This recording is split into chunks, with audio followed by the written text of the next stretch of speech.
రాష్ట్రం ఆర్థికంగా బాగలేదు, అప్పు పుడతలేదు, అనా పైసా ఎవడు ఇస్తలేడు. ఎవరినైనా కలవడానికి పోతే బ్యాంకర్లు దొంగలను చూసినట్టు చూస్తున్నారు తెలంగాణ రాష్ట్ర ప్రతినిధులను. ఎవడు ఢిల్లీకి పోతే అపాయింట్మెంట్ కూడా ఇస్తలేడు, వీడు వస్తే చెప్పులు కూడా ఎత్తుకపోతాడేమో అన్నట్టుగా ఆ పరిస్థితి ఉంది దేశం ముందల.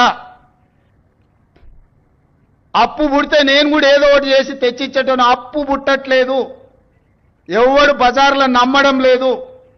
స్వీయ నియంత్రణనే దీనికి పరిష్కారము. ఉన్నంతలో గౌరవంగా సంసారాన్ని నడిపితే బజార్లో ఎవడైనా నమ్ముతాడు. వీధికెక్కి రచ్చ చేసుకుంటే కుటుంబం పరువు బజార్లో పడేసుకుంటే ఎట్లుంటుందో. కాంగ్రెస్ వాళ్ళు చెప్పింది, ఒక ఊళ్ళే మొలక నాట్లేసే టైం వస్తే అలుకుడు చేస్తాను, బట్టలుతాను.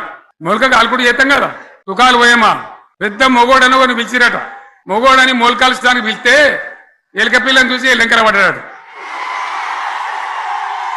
ఇక మా అంత సిపాయిలు లేరు, నేను తెచ్చే ఇస్తాం, 6 సందమామలు పెడతాం, 7 సూర్యులు పెడతాం అని నమ్మబలికి ప్రజలను దగా చేసి మంచిగున్న తెలంగాణ నాగం పట్టించి ఓట్లు వేయించుకొని ప్రజలను మోసం చేసిండ్రు, దగా చేసిండ్రు. ఈ మాట నిజం, మీ అందరికి తెలుసు.